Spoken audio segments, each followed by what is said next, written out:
안녕하십니까. 오늘은 가을 걸음 주는 거에 대해서 말씀드리겠습니다. 또 구독자분께서 이제 가을 걸음 주는 거에 대해서 좀 영상 하나 찍었으면 해서 은박지 깔래떡을 이제 오늘 걷었어요. 걷고, 비료를 주려고 한다. 일단 우리 비료를 주게 되면은 비료에 대한 개념을 알아야 돼요. 그러니까 비료라는 것은 몇 번 주는 것인가 이걸 알아야 돼요. 언제 비료를 주는지도 사실 모르고, 또 비료를 준다는 것은 그 시기에 양분을 필요로 할 때 양분이 있어줘야 된다. 그래야지 과일들이 그야말로 비료를 영양을 많이 흡수를 하고 나무의 생장이 촉진된다 이렇게 보는데, 그럼 우리가 비료를 보면 이제 밑거름, 웃거름, 가을거름 이렇게 해요. 우리가 뭐 사고가 아니더라도 일반 농작물도 그렇게 이제 밑거름, 웃거름, 가을거름 이런 식으로 얘기합니다. 그러니까 웃거름 가지고 추비라고도 하고 가을거름 가지고 추비라도 해요. 그래 헷갈려요. 그러니까 11월에서 11월을 합시다. 11월에서 3월달까지 주는 것을 가지고 밑거름, 그 다음에 5월달에 주는 것을 웃거름, 그 다음에 가을거름. 조생종, 중생종은 수확 후 주는 것을 가을거름이다 이렇게 해요. 그래서 가을거름은 요소를 이제 주는데, 요소를 얼마큼 주느냐, 20% 준다 이렇게 돼 있어요.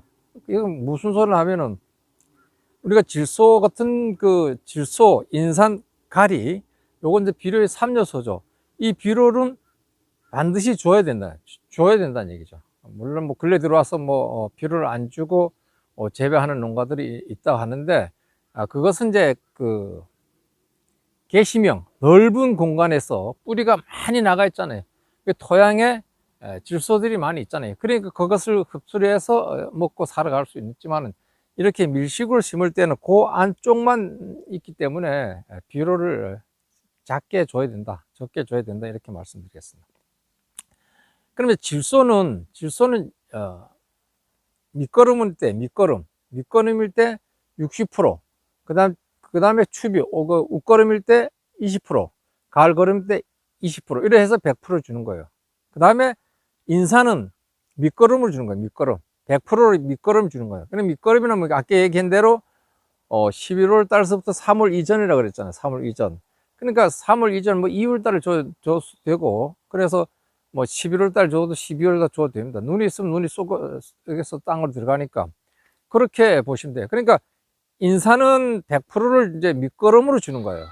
그 다음에 이제 카리, NPK. 가리는 그럼 뭐냐? 가리는 밑거름으로 60, 그 다음에 웃거름으로 40. 그렇게 주는 거예요. 이제 NPK가 주는 요 시점이 요렇다는 얘기를 말씀드리고, 그러면은 이제 밑거름을 주는 것이 이제 좋습니다. 초겨울에 이제 일찍 좀 시비하게 되면은 과실이 낙과가 적다고 이렇게 얘기하네요. 밑거름을 준다는 것은. 그 다음에 웃거름은 5월 달에 주는데 5, 6, 7, 8, 9 요때 필요한 비료가 5월 달에 주는 거예요. 그러니까 요건 이제 웃거름이라 해요. 추비라고도 합니다. 추비. 그렇고, 그 다음 가을거름은 그야말로 좀 전에 지금 줄라 하는 거거든요. 이 홍로를 따고 조생종이나 중생종을 수확하고 비료를 주는 거예요. 그리고 요거 주는 것은 요소를 줄 때 20%다. 이게 20%. 그러면 20%가 얼마인지 말이죠. 우리가 요 비료를 보면은 여기 보면 이제 비료 보면 연생이 나와 있는데 굉장히 양이 적어요. 1000제곱미터에 밑거름은 27, 그 다음 21 이렇게 나왔어요. 그러니까 이것은 뭐냐 하면 1000제곱미터에 그래요. 1000제곱미터면 300평이나 300평. 그래서 저는 요 20kg 요걸 오늘 다 주려고 해요. 다 주는데 저는 그게 많이 안 줘요. 많이 안 주고, 한 오쿰이 이제 재 보니까 30g이에요. 30g. 그리고 요 앞쪽으로 요만큼 그냥 콱 쥐고 나면 20g입니다. 그래서 30g씩 한 나무에 30g씩 주는데, 요 주는 방법은 이제 이렇게 융구식이라 그래요. 융구시법이라 그래요. 그 나무 둘레를 이렇게 동그랗게, 나무가 가지가 나와 있는 선 그 안쪽으로 이렇게 줘요. 요거 갖고 융구식법이라고 그래. 융구식으로 주는데, 이건 평지에 주는 게 이제 융구식으로 주는 게 좋습니다. 융구식법으로. 그 다음에 이제 보면 이제 다른, 이렇게 경사가 졌을 때, 경사가 좀 졌어요. 경사가 졌을 때는 이런 식으로, 그러니까, 조구식 비법으로 해서, 이렇게, 그러니까 샵 표시가 이렇게 해주고, 이렇게 해주고, 이렇게 해주고, 이렇게 해주고, 이렇게. 그렇게 이제 주는 거예요. 그러니까 그거 가지고 이제 조구시법이라고 그렇게 얘기하고, 또 어떤 데는 또 이 뿌리가 간 방향, 그러니까 중간으로 이렇게 뿌리 주는 게 있어요. 그러니까 팔방으로 주는 게, 팔방으로 이렇게 주는 게 아니고 팔방으로 이런 식으로 주는 것도 있어요. 요런 건 이제 방사구시법이라 그래. 그러니까 주는 방법이 다 틀린데, 우리들은 그냥 이 둘레로 이렇게 융구시 시비법을 해서 이렇게 둘레로 주는 거죠. 그러니까 어떻게 주든 간에 뿌리가 흡수를 잘 할 수 있도록만 주면 돼요. 그래서 그렇게 이제 준다. 좀 전에 말씀한 대로 주는데, 우리가 비료끼리 기량작용을 하는 게 있어요. 기량작용. 그러니까 못 먹게 하는 거죠. 그러니까 먼저 좋은 걸 그걸 못 먹게 하고 자기가 흡수를 하고 이렇게 되는 거예요. 그렇기 때문에 이것을 우리가 이제 알아야 되는데, 우리 질소도 마찬가지인데, 마그네슘, 칼리, 칼슘, 이 셋은 이제 강한 기량작용을 해요. 그래서 우리가 이 강한 기량작용을 하니까 비료 줄 때나 연면 시비할 때 일주일 정도 이상은 이제 가져야 돼요. 그러니까 토양에 줄 때는 토양의 흡수력이 상당히 오래 간단 말이죠. 연면 시비할 때는 뭐 한 일주일 정도의 차등을 주고 비료를 주면 연면 시비하면 되는데, 토양에는 뭐 2개월 정도, 3개월 정도의 비료가 간단 말이에요. 그런데 그렇게 가니까 그걸 그 기간을 다 먹고 난 다음에 이렇게 또 줄 수는 없잖아요. 그래서 이제 주는 것이, 밑거름으로 주는 것이, 가을에, 그러니까 11월 달에 주는 것이 있어요. 우리가 아까 얘기한 NPK 말고 마그네슘이나 칼슘을 정부에서 나오는 비료가 있습니다. 그걸 이제 11월 달에 주는 거예요. 그러니까 11월 달에 그 비료를 주고 3월 달 이전에는 아까 얘기한 NPK 그 비료를 주시면 돼요. 그러니까 그럼 기량작용을 벗어나는 거예요. 그러니까 칼슘을 예를 석회를 줬다. 그러면 석회 비료를 줬다 이러면은 그게 이제 스며들 거 아니에요. 스며들고 나서 어느 좀 흡수가 된 후에 3월 달 정도 돼서 우리 NPK 비료를 주면 된다. 그 마그네슘 또 정부에서 나온 비료는 이제 칼슘, 석회하고 마그네슘이 같이 있어요. 그래 그거 이제 11월 달에 주면 돼. 11월 2년에 한 번씩 나오는데, 그건 이렇게 뿌려주면 돼요. 그냥 뿌려줘서. 물론 그거 뿌려주면 그 석회니까 산도가 알칼리성, 토양이 이제 높아 올라간다 이렇게 얘기를 해요. 그래서 산도가 높은 데는 그 비료를 주지 않았으면 하는데 줘도 돼요. 그렇게 뭐 비료 준다 해서 수치가 팍 올라가는 게 아닙니다. 그냥 주셔야 되고, 만약에 그게 그렇게 주시고, 또 우리가 황산을 또 주면 돼요. 황산. 우리가 황산가리를 토양에 저는 반드시 줘요. 그렇기 때문에 황산을 주기 때문에, 황산은 또 땅의 산도를 낮춰요. 그러니까 황산가리를 주면 된다 이렇게 말씀드리겠습니다. 그래서 비료 주는 것은 그렇게, 비료 종류 중에서 칼슘하고 마그네슘은 이제 11월 달에 주고, 그 다음에 봄에 2, 3월 될 때는 그 NPK 비료를 준다. 이렇게 가리죠. 가리하고 그 다음에 칼슘, 마그네슘 이 셋은 그렇게 하니까 야들 셋만 주는 것을 시기를 좀 달리하면 돼요. 그렇게 칼슘을 이렇게 토양에 해줘 놓고, 나머지는 이제 봄에 주면 된다 이렇게 말씀드리겠습니다. 이제 유기질 비료 주는 게 있잖아요. 퇴비 주는데, 퇴비를 주면은 그 해는 뭐 안 줘도 돼요. 제가 생각할 때. 그러니까 이제 그 퇴비를 줄 때는 이제 물을 빨리 키우려고 그렇게 해주는데, 퇴비도 완전히 부식된 걸 좋아해요. 그러니까 사가지고 1개월 정도 묵었다가 주면 더 좋죠. 좋은데, 퇴비 주는 시기는 11월 달이에요. 1월 달에 해서 11월, 12월, 1, 2, 3, 4, 5, 6. 최소한 이제 5월 달까지 간다, 이게. 한 6개월 정도 갈 수도 있고, 그게 많이 주면 이렇게 있다가 또 나중에 또 이게 질소가 토양에 또 흡수가 될 수도 있고 이래요. 퇴비가. 그래서 11월 달에 주면 돼요. 11월 달에 주면은 한 6개월 간다 하니까 5월 전까지. 그 질소를 계속 이어지게 되면은 토양에 있는 질소도 충분한데, 계속 토양을 줘서 수확 시기에 될 때까지 질소가 넘어가면 색이 안 나요. 그러니까 그런 것을 생각해서 11월 달에 유기질 비료를 주고, 그러면 다른 건 비료를 안 줘도 돼요. 사실 안 돼도 되고. 그럼 이제 그 비료 주는 시기에 대해서 이제 좀 더 구체적으로 말씀을 드리겠습니다. 질소는 우리가 질소가 중요해요. 질소는 잘 자라게 하는 거잖아요. 잘 자라게 하고 잘 자라게 되면 뭐 세포도 분열 잘 하고. 그러니까 질소는 아까 60%를 준다 그랬어요. 60%. 근데 그 60% 중에서 나눠주란 얘기예요. 나눠주란 얘기. 그러니까 3월부터 시작하는 거죠. 3월. 3월부터 시작해서 5월 달까지 주는 게 제일 좋아요. 그러니까 처음에 잎이 나올 때, 발아기 때, 이때 비료가 필요한 거예요. 그러니까 나무가 필요한 게 뭐냐면 발아기 때, 꽃이 필 때, 열매 맞을 때, 이때 세포가 분열할 때, 변화가 있을 때 많은 것을 질소를 많이 원하고 있어요. 그러면 잎이 나올 때 잎이 크게 굵직굵직하게 나오는 게 사과가 좋다는 얘기죠. 그래서 잎이 나올 때 먹어라. 그러면 잎이 나오기 전에 한 5일 전에 줘야 되잖아요. 그러니까 그러면 그때 3월부터 시작하는 거예요. 3월부터 주면 보통 요소를 주게 되면 한 15일 정도 먹어요. 15일 정도 흡수하고 또 15일 있으면 또 먹고 하니까 비료를 줄 때 60%라는 얘기를 아까 얘기했지만 그것을 그렇게 15일 간격 또는 한 뭐 20일 간격 내도 주든지 계속 그렇게 해서 주라는 얘기예요. 그러니까 5월 달까지 그렇게 해서 주는 게 좋다는 얘기예요. 나눠서 주는 게 좋다. 그러니까 그 나눠준다는 게 계속 많이 준다는 얘기 아닙니다. 60% 중에서 질소는, 밑거름은 60%를 하고, 그 다음에 5월달 주는 추비는 20%, 그 다음에 수확하고 나머지 20%예요.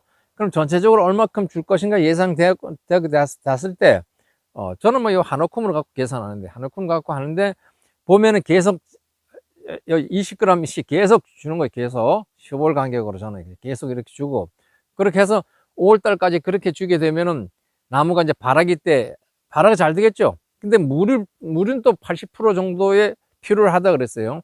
과일을 크게 하고 맛있게 만들려면 일단 세포부터 잘 만들어줘야 된다는 얘기예요. 그래서 그 발화기 때 잎이 나올 때 질소 비료가 있어야 되고, 그 다음에 물이 있어야 되고, 물 줘야 된다. 그 다음에 이제 발화기, 그 다음에 꽃이 뭐 만개기, 그 다음에 세포 분열기잖아요. 세포 분열기. 그 시기까지의 비료가 있어야 된다는 얘기예요. 그래야지 세포 분열을 잘 자라야만이 세포 분열을 잘하겠죠. 물도 좀 주고. 그래서 세포 분열을 세포 개수가 뭐 200만 개에서 뭐 4천만 개, 7천만 개 이렇게 정도라 그래요. 사과가. 그렇다면 그렇게 뭐 200만 개에서 끝날 수도 있고, 뭐 4천만 개에서 끝날 수도 있고, 7천만 개까지 갈 수도 있는 거예요. 그러니까 7천만 개끔 가게끔 하기 위해서는 우리가 질소비료를 많이 준다고 해서 확 크다가 마르면 안 되거든. 계속 이어져야 된다. 이어져야만이, 그러니까 나누어서 줘야만이 스트레스를 안 받아요. 맛있네 이렇게 너무 많이 주면 얹혀버려요. 그러니까 천천히 양이 적게 해서 60% 주니까 60%를 나누어서 주는 것이다, 이렇게 말씀드려요. 그렇게 해야만이 이제 나무가 잘 자라는 거예요. 잘 자라게 되는 거예요. 근데 또 너무 잘 자라면은 약해요. 우리가 뭐 이렇게 식물을 요소만 주면은, 요소를 적당히 주면 아주 뭐 야들야들하게 크잖아요. 그러다 가리를 확 준다는 얘기예요. 가리를 하면 안 커. 그래, 가리와 질소는 약한 기량작용해요. 적당히 먹어라, 이렇게 하는 것이 가리예요. 가리하고 질소 비료하고 그런 관계예요. 그러니까 우리가 칼륨을 가리를 해요. 가리는 1월 달에서 6월 달까지 토양에다가 아주 적당량 주는 게 좋습니다. 그러니까 요소보다 더 주면 안 되는 거예요. 요소를 주면 잘 자라는데, 그 다음 가리를 주면 안 크고 시커매져요. 튼튼해지기만 하는 거지. 확 쉰다 그러잖아요. 야들야들 올라오다가 그 가리를 주면 이제 시커매져갖고 야들야들한 게 없어져요. 그러니까 해충들도 뭐 맛이 없으니까 안 돼든다는 얘기지. 그러니까 야들야들 할 때 해충들도 막 돼들어요. 그러니까 약하게 클 수가 있어요. 그래서 가리 비료를 조금 주라. 조금. 가리 비료 주고, 이 시기에는 뭐 비료도 이렇게 주지만은 또 사람들이 연민 시비도 하고 이래요. 뭐 붕소도 주고 막 같이 이렇게 주는데, 그렇게 주고 가리는 더 작게 해서 뿌려주라. 그러니까 가리를 언제 주냐 하면은 같이 요소 줄 때 같이 주면 돼요. 같이 줘가지고 6월 달까지, 가리는 이제 6월 달까지 토양에다가 시비를 하면 된다. 이렇게 말씀드리겠습니다. 인산은 아까 얘기한 대로, 인산은 칼슘하고 마그네슘하고 기량작용 이런 거 안 해요. 그러니까 그거는 이제 11월 달 주던 3월 달 전까지 해서 인산을 토양에 주라. 그러니까 토양에 인산 비료는 용가린 이런 게 있어요. 용가린 그런 비료를 주셔야죠. 주시는 게 우리가 과일 만들 때 거의 과학입니다. 내가 볼 때는 그래 주셔가지고 주고 얼만큼 줄 것인가는 그거는 이제 고민해요. 그러니까 안 주던 사람은 조금만 줘도 되고 많이 주던 사람은 적게 주면 된다 이게. 그러니까 안 주면 서운하다는 얘기예요. 그러니까 그 재배하는 재배 기법에 따라서 이렇게 책에 나온 대로 그렇게 하면 돼요. 그럼 우리가 인산이다 하면 인산 비료가 뭔 비료인지 모를 수도 많아요. 그래 용가린 있어요. 비료 나와 있는 게 그렇게 그거 가서 인산 달라 하면은 이제 또 이렇게 도양해 주겠다 하면 되고 또 인산을 또 연면 12용이 또 따로 있습니다. 그렇게 해서 항상 그러니까 가리죠. 가리를 1월에서 6월 달까지 토양해 주는 것이 좋다 이렇게 말씀을 드리겠습니다. 그 다음에 이제 칼슘이잖아요. 칼슘을 아까 석회를 줬잖아요. 근데 저 줬으니까 안 좋은 사람도 있어요. 안 좋은 사람 있으면 3월 달에 그 우리 비료 나올 때 칼슘이 들어있는 비료가 있어요. 그래 칼슘 있는 비료를 이 3월 이 시기에 3월 달까지 줘야 돼요. 안 줬으면 만약에 11월 달에 12월 달에 칼슘을 주지 않았다 하면 토양에다가 칼슘 비료를 줘야 된다. 칼슘 비료는 이제 일반 NPK 이런 거 같이 하면서 칼슘 비료가 들어있는 게 있어요. 소량이지만 그렇게 들어있는 게 있어요. 그래 칼슘을 줘야만이 토양에서 우리가 이 나무는 사과나무는 1년 내내 칼슘을 필요로 하고 있어요. 필요로 하고 있는데 1월에서 6월 달까지 땅에 있는 칼슘을 물관을 통해서 이렇게 올라와 가지고 6월 전까지는 과일로 가고 이파리도 가고 이파리 왔다 과일로 가고 이렇게 이동이 합니다. 이동을 하는데 6월 이후부터는 날씨가 뜨겁잖아요. 뜨거우니까 증산작용하는 대로 칼슘이 가서 소비가 돼요. 그러니까 과일한테 오는 것은 아주 극소수예요. 적다는 얘기죠. 그러니까 그때 6월, 7월에는 칼슘을 연면 시비를 한다. 그러니까 초산칼슘을 해준다. 초산칼슘 증산작용을 억제시키는 역할을 하는 거예요. 증산을 잘 못하게 하기 위해서 초산칼슘을 주고 또 염화칼슘도 줘요. 그런데 그 시기에 줄 때는 온도를 생각해야 돼. 하여튼 25도 이상 될 때 주면은 잎이 타요. 잎이 모든 그 사과를 만드는 공장이니까 잎을 잘 보호해야 됩니다. 병도 안 걸리게 해야 되지만은 우리가 방제를 잘못해서 타게 해서도 안 된다. 그래서 칼슘을 그렇게 하고 그 다음에 수확 40일부터 2, 3일 정도 7일 간격은 이렇게 며칠 간격은 하든 간에 염화칼슘 또는 초산칼슘 등 칼슘이 순수한 칼슘이 필요로 하다고 하면은 염화칼슘 제일 38% 들어서 제일 많이 들고 있고 흡수도 제일 잘해요. 그럼 그 시기에 대해서 인산 칼슘도 있고 그렇습니다. 그렇게 해서 하시면 된다. 비료는. 근데 연면 시비하는 것은 나중에 이제 별도로 제가 좀 말씀드리는 시간을 갖도록 하겠습니다. 그래서 또 붕소가 있어요.